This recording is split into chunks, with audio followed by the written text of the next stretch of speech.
Hi everyone, welcome to my channel. ఈ వీడియోలో పరావలయం నుంచి 7 మార్క్స్ క్వశ్చన్స్, ఇంపార్టెంట్ క్వశ్చన్స్ చూద్దాం. ఇవి ఐపీఈలో చాలా ఫ్రీక్వెంట్గా అడుగుతుంటారు ఈ క్వశ్చన్స్. వాటి మీద కాన్సన్ట్రేట్ చేద్దాం. ఇవి ఖచ్చితంగా ప్రాక్టీస్ చేయండి, చాలా ఎక్కువగా వస్తుంటుంది. ఇంటర్మీడియట్ పబ్లిక్ ఎగ్జామినేషన్స్లో చాలా ఎక్కువగా రిపీటెడ్గా ఈ క్వశ్చన్స్ వస్తుంటాయి. ఇవి కనుక నేర్చుకున్నట్టయితే మీరు ఈజీగా అటెంప్ట్ చేయొచ్చు ఎగ్జామ్స్లో. కాబట్టి ఈ వీడియో చివరి దాకా చూడండి. ఖచ్చితంగా 7 మార్క్స్ అనేవి మీ ఖాతాలో కంపల్సరీగా ఉంటుంది. ఇక్కడ ఫస్ట్ క్వశ్చన్ చూడండి. -2,1, 1,2, -1,3 బిందువుల గుండా పోతూ x అక్షానికి సమాంతరంగా అక్షరేఖ గల పరావలయ సమీకరణాన్ని కనుక్కోండి అంటున్నాడు. అంటే పరావలయ సమీకరణం అనేది కనుక్కోవాలి, కాకపోతే అది x అక్షానికి సమాంతరంగా అక్షరేఖ ఉండాలి. ఆ పరావలయం యొక్క అక్షరేఖ x అక్షానికి సమాంతరంగా ఉండాలి. అలాగే ఆ పరావలయం అనేది ఈ 3 బిందువుల గుండా కూడా పోవాలి. ఫైనల్గా మనం ఏం కనుక్కోవాలి? పరావలయ సమీకరణాన్ని కనుక్కోవాలి. మొదటగా ఇచ్చిన క్వశ్చన్ నుంచి 3 బిందువులు ఇచ్చిండు కదా, ఆ 3 బిందువులను కూడా మొదటి బిందువును ఏ అనుకుందాం. ఇచ్చిన బిందువులు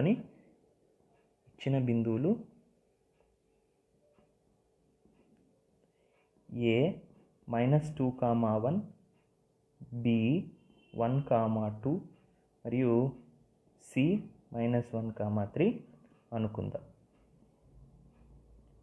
ఓకే, అనుకుందాం. Now equation of the parabola అంటే మనకు కావాల్సింది ఏంటి? పరావలయ సమీకరణం. x అక్షానికి సమాంతరంగా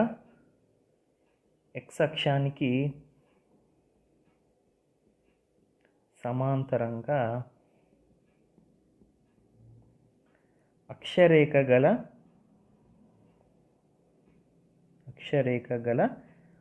పరావలయ సమీకరణం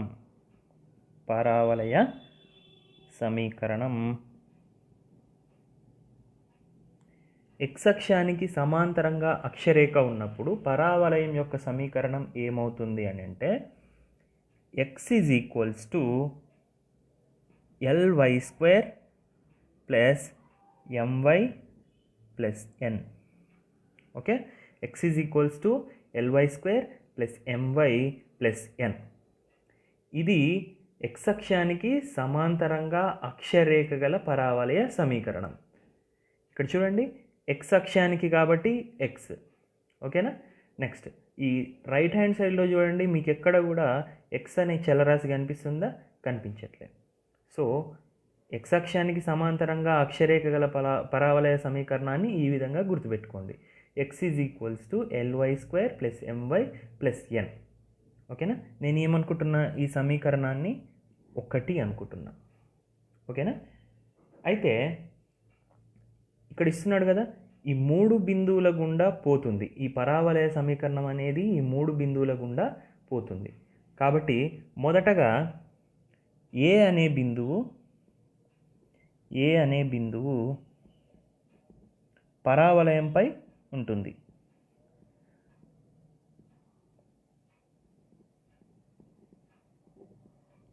ఎందుకు? పరావలయం కావున ఈ 3 బిందువుల గుండా పరావలయం పోతుంది కాబట్టి, అంటే పరావలయంపై ఈ బిందువు ఉన్నట్టే కదా. కాబట్టి ఏ అనే బిందువు పరావలయంపై ఉన్నది. కావున ఏ అనే వాల్యూని ఇందులో సబ్స్టిట్యూట్ చేయండి. ఏ ఎంత అవుతుంది? -2,1 అంటే x నిరూపకం, y నిరూపకం. -2,1ని 1లో సబ్స్టిట్యూట్ చేయండి. ఏమవుతుంది? x వాల్యూ ఎంత? -2. l తెలియదు కాబట్టి l. y² అంటే 1² ప్లస్ m తెలీదు. ఓకే, y అంటే 1 + n. ఇక్కడ ఏమొస్తుంది మనకి? -2 = l × 1² l + m + n. అంటే l + m + n = -2 లేదా L plus M plus N, ఈ -2ని ఇటు సైడ్ తీసుకొస్తే +2 అవుతుంది, ఈజ్ ఈక్వల్స్ టు 0. దీన్ని సమీకరణం 2 అనుకుంటున్నా. అదేవిధంగా 1, 2 అనే బిందువు కూడా పరావలయంపై ఉంటుంది. బి అనే బిందువు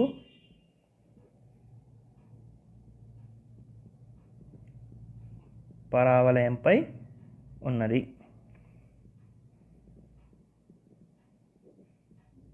కావున బి అనే బిందువు కూడా పరావలయంపై ఉన్నప్పుడు ఈ నిరూపకాలని ఈక్వేషన్ నెంబర్ 1లో సబ్స్టిట్యూట్ చేయొచ్చు కదా. కాబట్టి డైరెక్ట్గా వాల్యూస్ని రాయండి. ఎక్స్ అంటే 1 ఈజ్ ఈక్వల్స్ టు ఎల్ తెలియదు కాబట్టి ఎల్, y² అంటే 2², బి అనేది ఎంత 1, 2, ఎక్స్ వై 2² అంటే 4 ప్లస్ ఎం, వై అంటే 2 ప్లస్ ఎన్. ఓకే, ఈ ఈక్వేషన్ ఏమవుతుంది 4 × L 4L plus 2M plus ఎన్. ఇక్కడ +1 కాబట్టి ఇక్కడికి వస్తే -1 ఈజ్ ఈక్వల్స్ టు 0. దీన్ని సమీకరణం 3 అనుకుందాం. ఓకే కదా. నెక్స్ట్ అదేవిధంగా -1, 3 సి -1, 3 అనే బిందువు పరావలయంపై ఉన్నది. కావున సి అనే బిందువు కూడా ఈక్వేషన్ నెంబర్ 1లో సబ్స్టిట్యూట్ చేద్దాం. ఎక్స్ నిరూపకం -1, వై నిరూపకం 3 కాబట్టి -1 is equals to L into y² కాబట్టి 3² అంటే 9 ప్లస్ ఎం ఇంటూ 3 ప్లస్ ఎన్. ఈక్వేషన్ ఏమవుతుంది చూడండి 9 × L 9L plus 3M plus ఎన్. ఇక్కడ -1 ఇక్కడ వస్తే +1 ఈజ్ ఈక్వల్స్ టు 0. ఇది 4వ సమీకరణం. అంటే ఈ 3 బిందువులని పరావలయ సమీకరణంలో ప్రతిక్షేపించగా మనకి ఎన్ని వచ్చినాయి 3 సమీకరణాలు వచ్చినాయి. ఇప్పుడు ఈ 3 సమీకరణాలను సాధించి LMN, ఎల్ విలువ, ఎం విలువ, ఎన్ విలువని కనుక్కుందాం. మొదటగా సమీకరణం 2 మైనస్ సమీకరణం 3 చేద్దాం. ఓకేనా, సమీకరణం 2 మైనస్ సమీకరణం 3. రెండోది ఏంది L plus M plus N plus 2 is equals to 0. మూడో సమీకరణం ఏంటి ఇది కదా 4L plus 2M plus N -1 is equals to 0 చేస్తే minus minus minus plus. Okay, ఇదేమవుతుంది -3L next -M plus 3, N మైనస్ని క్యాన్సిల్ కాబట్టి +3 ఈజ్ ఈక్వల్స్ టు 0. ఈ మూడిట్లో కూడా మైనస్ కామన్ తీసి ఇటు సైడ్ పంపించండి. 3L plus M -3 is equals to 0. Okay, నేనేమనుకుంటున్నా దీన్ని 5వ సమీకరణం అనుకుంటున్నా. ఓకేనా. అలాగే ఈక్వేషన్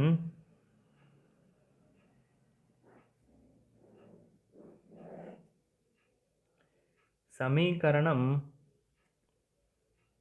2 మైనస్ సమీకరణం 4 చేద్దాం ఈసారి.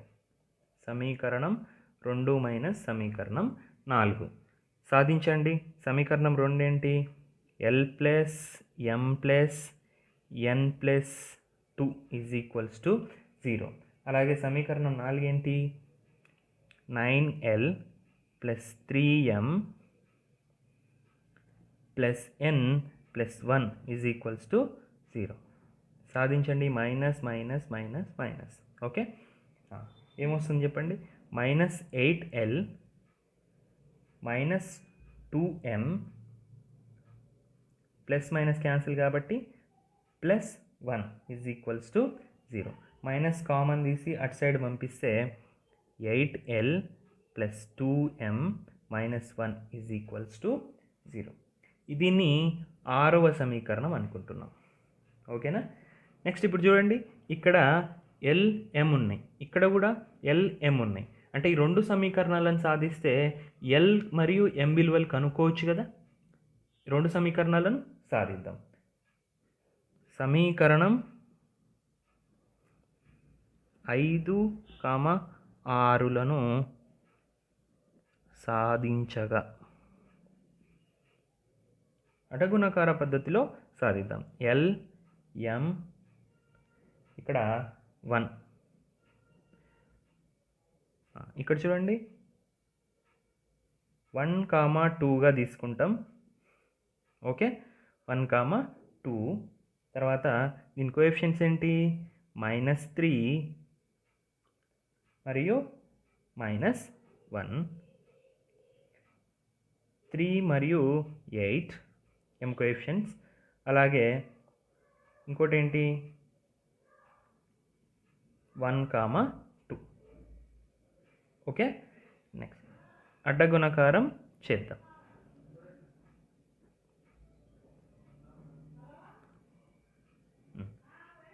అడ్డగుణకారం చేద్దాం. L బై వీటి అడ్డగుణకారం ఏమవుతుంది? -1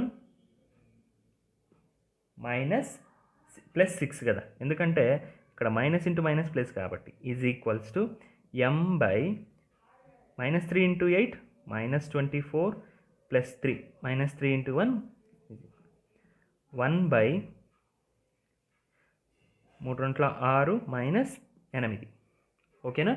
next L by 5 is equals to M by -21 is equals to 1 by -2.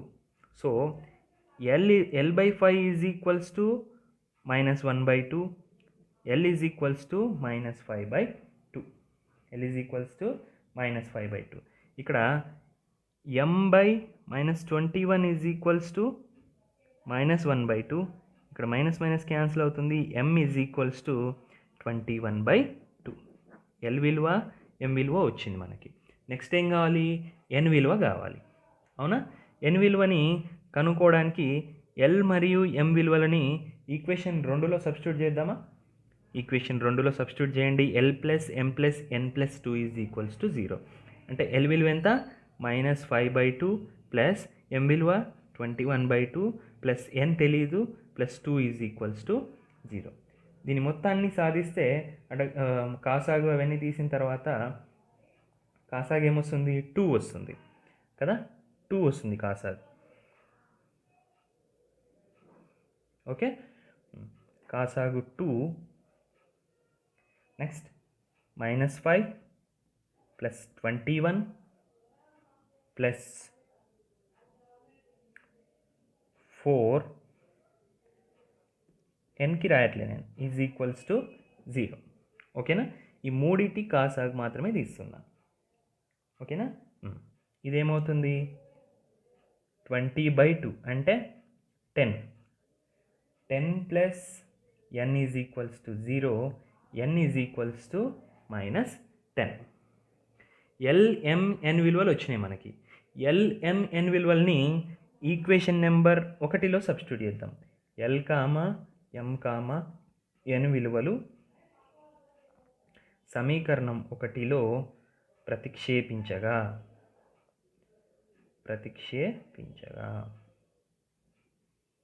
ఏమవుతుంది? X విలువ తెలుసు కదా మనకి. సరే, X అదేవిధంగా రాద్దాం. X is equals to L value ఎంత? -5/2 y² ప్లస్ M విలువ ఎంత? 21/2 ఇంటూ y ప్లస్ N విలువ ఎంత? -10 కాబట్టి -10. Okay, so X is equals to -5y² plus 21y/2 -10. దీన్ని సాధిద్దాం. X ఈజ్ ఈక్వల్స్ టు కాసాగు ఎంత అవుతుంది? 2 అవుతుంది. -5y² plus 21y -20. ఈ 2ని ఇటు సైడ్ తీసుకొద్దాం. 2x is equals to -5y² plus 21y -20. ఓకేనా. ఈ -5y² దీని మొత్తాన్ని ఇటు సైడ్ తీసుకొద్దాం. ఇక్కడ వస్తే పాజిటివ్ అవుతుంది కదా. 5y² minus 21y plus 2x plus 20 is equals to 0. ఇది మనకు కావాల్సిన పరావలయ సమీకరణం. ఈ పరావలయ సమీకరణం అనేది x అక్షానికి సమాంతరంగా ఉండే అక్షరేఖ గల పరావలయ సమీకరణం. మరియు ఈ పరావలయ సమీకరణం అనేది -2,1, 1,2, -1,3 అనే బిందువుల గుండా పోతుంది. ఓకేనా? ఈ విధంగా 7 మార్క్స్ క్వశ్చన్ని మనం ఈజీగా సాల్వ్ చేయొచ్చు ఐపీ ఎగ్జామినేషన్లో. ఇప్పుడు రెండవ క్వశ్చన్ చూద్దాం. ఇక్కడ రెండో క్వశ్చన్ చూసినట్టయితే 4,5 -2,11 -4,21 బిందువుల గుండా పోతూ y అక్షానికి సమాంతరంగా అక్షరేఖ గల పరావలయ సమీకరణాన్ని కనుక్కోండి. అంటే పరావలయం యొక్క అక్షరేఖ ఉంటుంది కదా, ఆ పరావలయం యొక్క అక్షరేఖ అనేది ఇప్పుడు y అక్షానికి సమాంతరంగా ఉంటుంది. అంటే x అక్షానికి లంబంగా ఉంటుంది, y అక్షానికి సమాంతరంగా ఉంటుంది. ఇంతకు ముందు క్వశ్చన్లో x అక్షానికి సమాంతరంగా ఉంటుంది అనగా y అక్షానికి లంబంగా ఉంటుంది. ఓకేనా? మొదటగా ఇచ్చిన బిందువులని a, b, c అని అనుకుందాం. ఇచ్చిన బిందువులు మొదటిది a 4,5, b -2,11, c -4,21 అనుకుందాం. ఓకే, నెక్స్ట్ పరావలయంకి y అక్షానికి సమాంతరంగా అక్షరేఖ గల, అంటే y అక్షానికి సమాంతరంగా అక్షరేఖ గల పరావలయ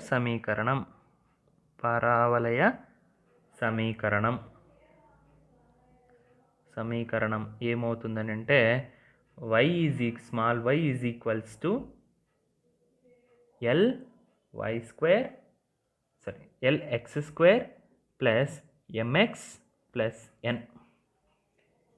lx² plus mx plus n. దీన్ని y అక్షానికి సమాంతరంగా అక్షరేఖ గల పరావలయ సమీకరణంగా చెప్పుకుంటాం.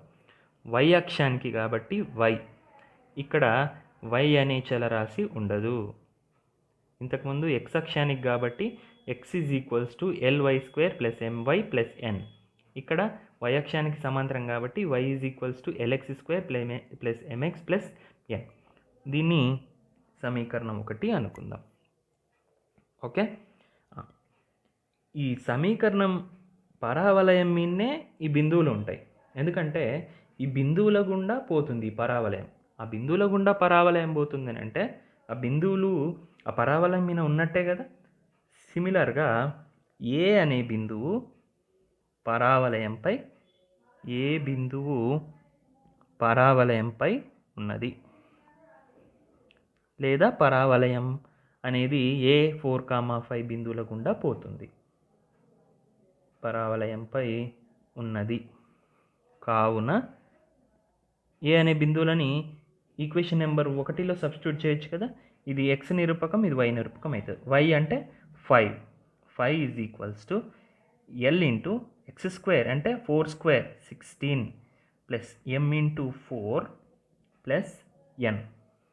Okay, that is equals to 5 is equals to 16l plus 4m plus n. అంటే 16l plus 4m plus n minus 5 is equals to 0. ఇక్కడ ఒకటి అయిపోయింది కాబట్టి దీన్ని రెండో సమీకరణం అనుకుందాం. అలాగే b -2,11 బిందువు గుండా పరావలయం పోతుంది.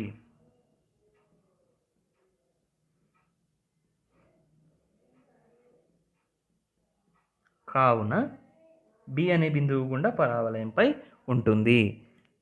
సబ్స్టిట్యూట్ చేయండి. బి ఎక్స్ వై కాబట్టి y is equals to 11 is equals to L into -2 square కదా, ఎక్స్ స్క్వేర్ అంటే -2 స్క్వేర్ అంటే 4 plus M into -2 plus N. Okay, ఇదేమవుతుంది 4 into L 4l -2m plus N, ఈ ప్లస్ 11 వచ్చేసి -11 ఈజ్ ఈక్వల్స్ టు 0. ఇది ఎన్నోది 3వ సమీకరణం. అర్థమైందా? అలాగే సి అనే బిందువు కూడా -4, 21 బిందువు గుండా పరావలయం పోతుంది.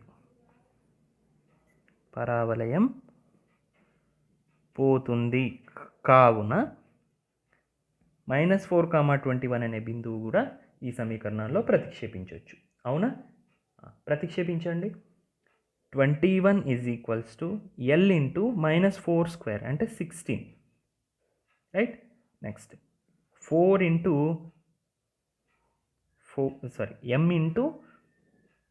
ఎమ్ ఇంటూ ఎక్స్ అంటే -4 ప్లస్ ఎన్ కదా, 16l -4m plus N -21 is equals to 0. దీన్ని 4వ సమీకరణంగా అనుకుంటున్నాం.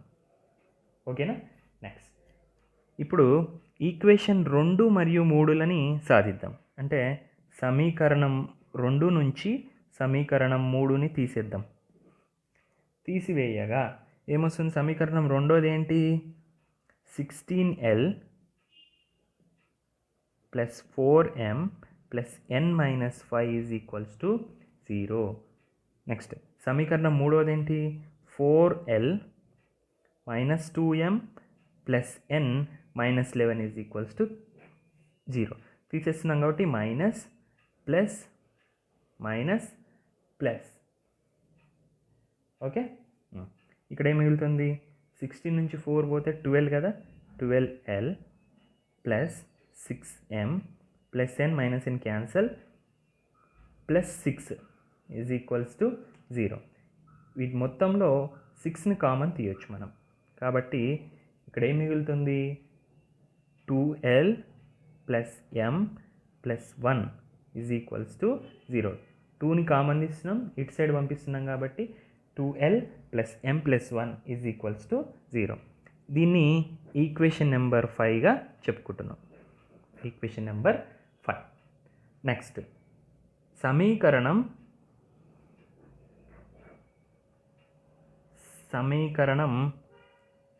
2 మైనస్ సమీకరణం 4 చేద్దాం ఇప్పుడు. ఓకేనా? సమీకరణం 2 మైనస్ సమీకరణం 4. సమీకరణం 2 ఏంటి?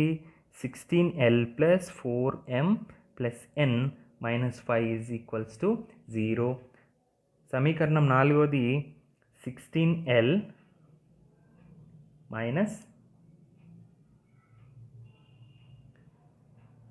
ఇక్కడ ఏమవుతుందంటే ఎల్ఎల్ క్యాన్సిల్ అవుతే మళ్ళీ ఇంకోసారి చేయాల్సి వస్తుంది. కాబట్టి ఇక్కడ సమీకరణం 3 మైనస్ సమీకరణం 4 చేద్దాం. ఎందుకంటే మనం ఇక్కడ ఎల్ఎం వచ్చింది కాబట్టి నెక్స్ట్ కూడా ఎల్ఎం వచ్చేటట్టుగా చేసుకుందాం. ఓకేనా? సమీకరణం 3వది ఏంటి? 4l కదా, 4l minus 2m plus n minus 11 is equals to 0. సమీకరణం 4వది ఏంటి? 16l minus 4m plus n minus 21 is equals to 0. తీసేస్తున్నాం కాబట్టి minus plus minus plus minus 12l plus 2m plus minus cancel, ఇక్కడ ఏం మిగులుతుంది? ప్లస్ 10 మిగులుతుంది is equals to 0. Minus common తీయండి, ఇక్కడ minus 2 common తీయచ్చు. ఇక్కడ మైనస్ 2 కామన్ తీస్తే 6l minus m minus 5 is equals to, ఇక్కడ వచ్చిన సమీకరణాన్ని 6వ సమీకరణం అనుకుందాం. 5వది 6వది. ఇప్పుడు ఇది LMలలో ఉంది సమీకరణం, ఇది కూడా LMలలో ఉంది. 5, 6లను సాధిద్దాం. సమీకరణం 5, 6లను సాధించగా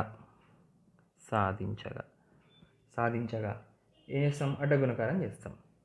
LM1 okay, 1 minus 1 1 minus 5, 2 6, 1 minus 1. Okay, అట గుణకారం చేయండి.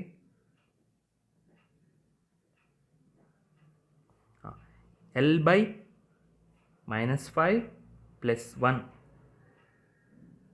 is equals to M by 6 plus 10, 6 plus 10.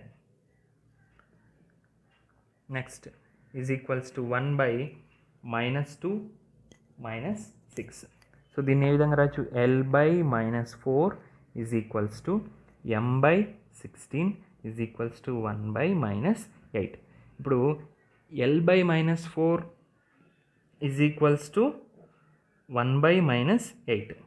దీన్ని ఏ విధంగా రాయొచ్చు? L is equals to minus 4 by minus 8. L is equals to 1 by 2. Okay, next M by 16 is equals to 1 by minus 8. M is equals to 16 by minus 8. M is equals to minus 2. Right, L మరియు M విలువలు తెలుసు కాబట్టి N విలువ కనుక్కోవడానికి L comma Nలని సమీకరణం 1లో ప్రతిక్షేపించగా, లేదా ఈజీగా ఏది ఉంటే దానిలో సబ్స్టిట్యూట్ చేద్దాం. 3 అనేది ఈజీగా ఉంది కదా, రైట్, 3 అనేది ఈజీగా ఉంది. 16 ఇది 16 కాబట్టి ఇది 4L ఉంది కాబట్టి M కామా L కామా Mలను సమీకరణం 3లో ప్రతిక్షేపించగా, ప్రతిక్షేపించండి. 4 ఇంటూ L వాల్యూ ఎంత? 1/2. 4 ఇంటూ 1/2 మైనస్ 2 ఇంటూ M విలువ -2 plus N plus minus 11 is equals to 0. 2 plus 4 plus N minus 11 is equals to 0. 8 minus 11 6 minus 11, N minus 5 is equals to 0, N is equals to 5. L, M, N విలువలు 3 విలువలు తెలుసు కాబట్టి ఇప్పుడు ఏం చేస్తాం? L, M, N విలువల్ని equation number 1లో ప్రతిక్షేపిస్తాం. L, M, Nలను సమీకరణం 1లో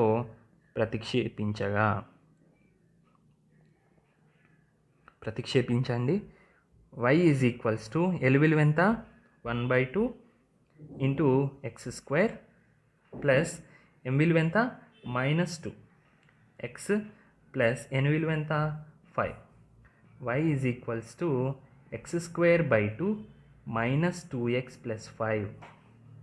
okay, కాసాగా ఏమొస్తుంది? 2 వస్తుంది. Y is equals to x² minus 4x plus 10/2.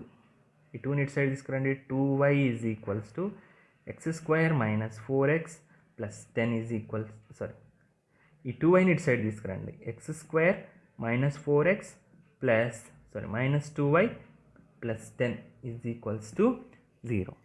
ఇది మనకు కావాల్సిన ఈక్వేషన్, పరావలయం యొక్క సమీకరణం. ఈ పరావలయం యొక్క సమీకరణం అనేది y అక్షానికి సమాంతరంగా అక్షరేఖ గల పరావలయ సమీకరణం, మరియు ఈ 3 బిందువుల గుండా కూడా ఈ పరావలయ సమీకరణం అనేది పోతుంది. ఓకే, ఈ విధంగా 7 మార్కుల క్వశ్చన్ని మీరు ఈజీగా సాల్వ్ చేయొచ్చు. ఇంకొక క్వశ్చన్ చూద్దాం.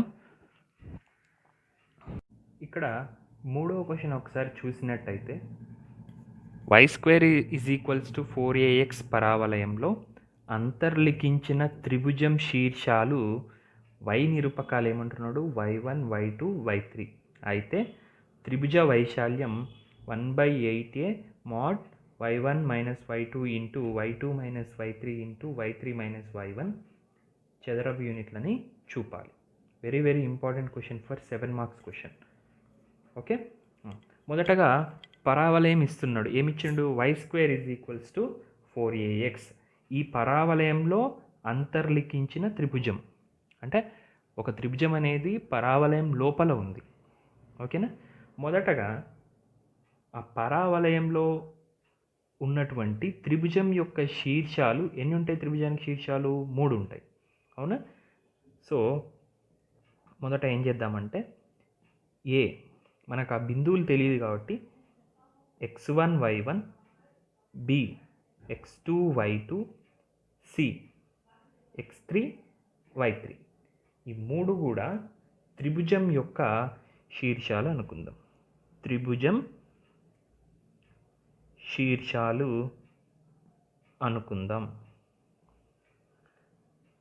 శీర్షాలు అనుకుందాం. ఇక్కడ చూడండి, త్రిభుజం శీర్షాల y నిరూపకాలు y1 y2 y3 ఇచ్చిండు వాడు. y1 y2 y3. ఓకే, నా ఇచ్చిన పరావలయం y² = 4ax. ఓకేనా? సరే, సాధారణ రూపంలో మనం ఏం కనుక్కోవాలి? త్రిభుజ వైశాల్యం ఇదని చూపించాలి కాబట్టి సాధారణ రూపంలో త్రిభుజం యొక్క వైశాల్యం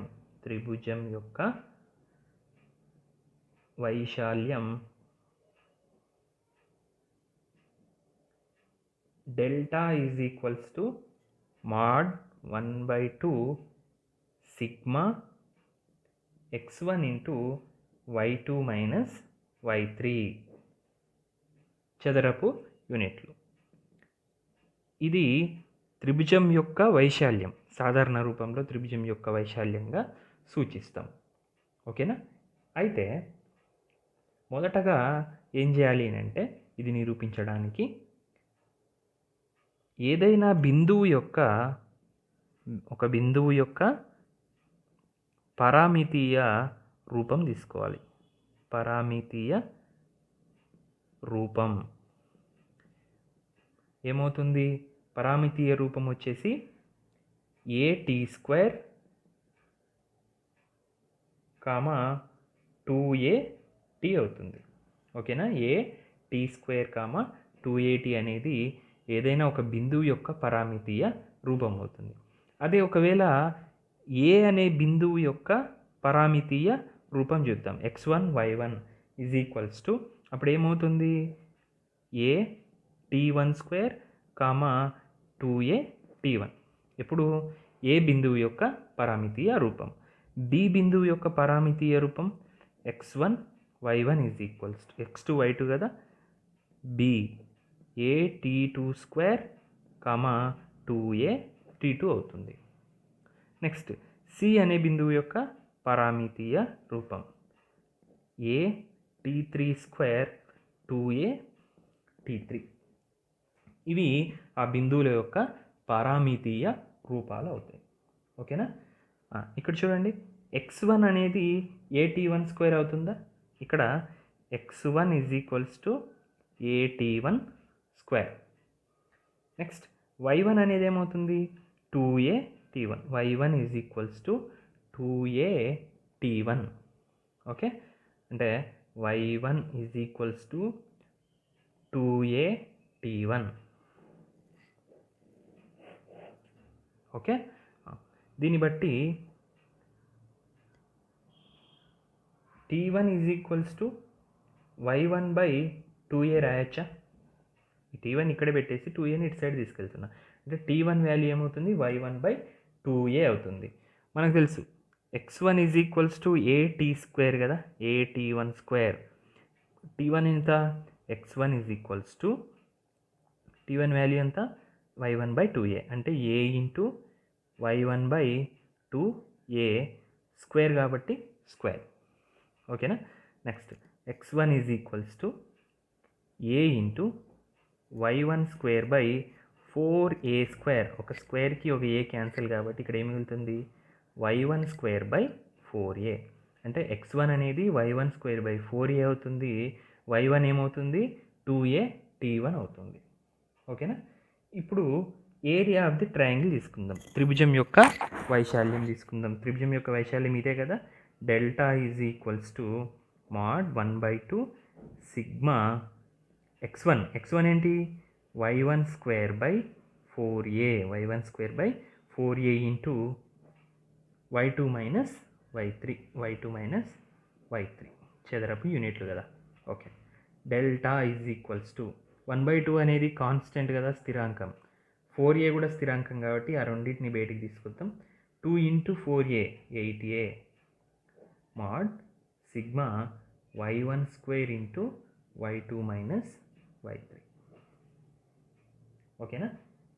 ఇక్కడ సిగ్మా ఉంది కాబట్టి ఈ విధంగా రాస్తున్నాము. ఒకవేళ సిగ్మా లేకపోతే delta is equals to 1/8a mod y1² × y2 minus y3 plus y2² × y3 minus y1 plus y3² × y1 minus y2.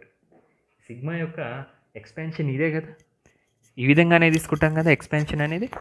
Okay, ఇప్పుడు ఇక్కడి వరకు వచ్చిన తర్వాత ఎగ్జామ్లో డైరెక్ట్గా మీరు delta is equals to 1/8a into direct ఈ ఆన్సర్ రాయొచ్చు. y1 minus y2 into y2 minus y3 into y3 minus y1 చదరపు యూనిట్లు. ఇది ఎలా వచ్చింది అనేసి ఇక్కడ నోట్ అని పెట్టేసి ఇక్కడ రాసుకుందాం. ఓకేనా? దీని నుంచి ఇది రాబట్టాలి మనం. ఓకేనా? y1 minus y2 into y2 minus y3 into y3 minus y1. దీన్ని క్యాల్కులేట్ చేద్దాం ఒకసారి. y1 మైనస్ y2ని అదే విధంగా పెడుతున్నా. ఇప్పుడు వీటి రెండింటిని గుణిస్తున్నా. y1 y2 y3 కదా, y2 y3 minus y2 y1 minus y3² అంతే కదా, minus y3² plus y1 y3 గుణిస్తున్నా. ఈ రెండింటిని గుణిస్తున్నా. నెక్స్ట్ ఏం చేద్దాం, దీన్ని దీంతో గుణిద్దాం. ఓకేనా? ఏమొస్తుంది, y1 y2 y3 right minus y1² y2 next minus y1 y3² plus y1 y2 y1² y3 వస్తుంది. నెక్స్ట్ దీన్ని గుణిద్దాం. Minus y2² y3 plus y2² y1 minus into minus plus కాబట్టి y3² y2 minus y1 y2 y3. ఇక్కడ చూడండి, plus y1 y2 y3 ఇది cancel కదా. Next ఏం మిగులుతుందో రాసుకోండి. y1² y3 minus y1² y3².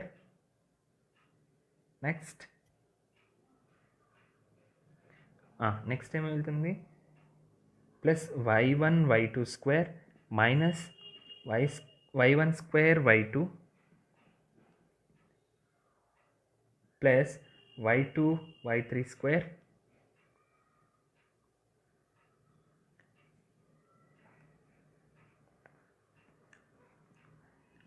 Minus y2² y3. ఇక్కడ y1² కామన్ తీద్దాం. y3 minus y2 మిగులుతుంది. నెక్స్ట్ y2² కామన్ తీద్దాం. y1 minus y3 plus y3² common తీద్దాం. y2 minus y1. ఓకే, ఇక్కడ చూడండి, y1 ఇంటూ ఇదే కదా, అంటే దీని ప్లేస్లో ఇది రాయొచ్చు కదా. సో డైరెక్ట్గా ఈ విధంగా ఆన్సర్ని రాసేసి కావాలంటే మీరు నోట్ని మెన్షన్ చేయొచ్చు. ఇది మీ అండర్స్టాండింగ్ పర్పస్లో రాసుకోవచ్చు. ఓకేనా? ఈ 3 క్వశ్చన్స్ కూడా చాలా ఫ్రీక్వెంట్గా అడుగుతుంటాడు. 3 క్వశ్చన్స్ని అర్థం కాకపోతే ఇంకొకసారి చూడండి. ఒకవేళ నచ్చినట్టయితే మీ ఫ్రెండ్స్తో షేర్ చేయండి. ఎవరైనా సబ్స్క్రైబ్ చేయని వాళ్ళు ఉంటే ఖచ్చితంగా సబ్స్క్రైబ్ చేయండి. ఇంకా మీకు ఏదైనా క్వశ్చన్ కావాలి అని అంటే నాకు కామెంట్లో పెట్టండి, నేను ఖచ్చితంగా ఆ వీడియోని చేయడానికి ప్రయత్నిస్తాను. Thanks for watching this video.